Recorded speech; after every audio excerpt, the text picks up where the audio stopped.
শুধু একবার তার দিকে তাকালেই থমকে যেতে হবে। সকালে ঘুম থেকে উঠে আয়নায় তাকানোর আগেই মুখে চালাতে হয় চিরুনি। সারা মুখ জুড়ে কালো ঘন চুল। কেউ বিস্ময় তাকিয়ে থাকে, কেউ ফিসফিস করে, কেউ আবার তাকে হনুমানের অবতার বলে বিশ্বাস করে। কিন্তু এসবের মধ্যেই ভারতের মধ্যপ্রদেশের ললিত পাতিদার শান্ত আত্মবিশ্বাসী হাসি নিয়ে বলে চলেছে জীবনের গল্প। সম্প্রতি গিনেস ওয়ার্ল্ড রেকর্ডস তাকে স্বীকৃতি দিয়েছে বিশ্বের সবচেয়ে লোমশ মুখের অধিকারী হিসেবে। ললিতের মুখের প্রতি বর্গ সেন্টিমিটারে গড়ে 202টি চুল রয়েছে, যা মুখের 95% জুড়েই বিস্তৃত। জন্ম থেকেই তার শরীরে হাইপারট্রাইকোসিস নামে একটি বিরল জেনেটিক রোগ, যাকে সাধারণ মানুষ ওয়্যারউলফ সিনড্রোম বলে জানে।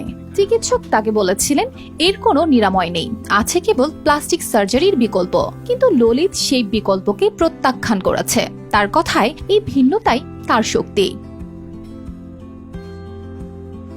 একনল হ্যান্ড ওয়াশ 100% প্যারাবেন ফ্রি, তাই নিরাপদ হাতের জন্য আস্থা রাখুন একনলে। সামাজিক যোগাযোগ মাধ্যমে ললিত বেশ জনপ্রিয়। ইনস্টাগ্রামে তার ফলোয়ার 2,65,000 আর ইউটিউবে সাবস্ক্রাইবার 1,08,000। এখানে সে নিয়মিত শেয়ার করে নিজের দৈনন্দিন জীবন।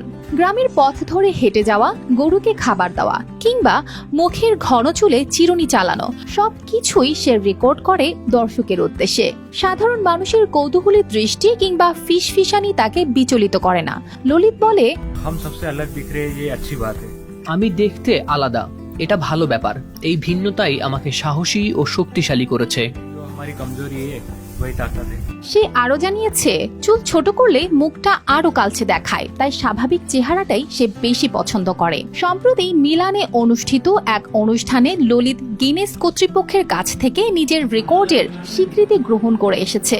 এই অর্জন শুধু তাকে নয়, গোটা অঞ্চলকেই বিশ্বমঞ্চে পরিচিতি দিয়েছে।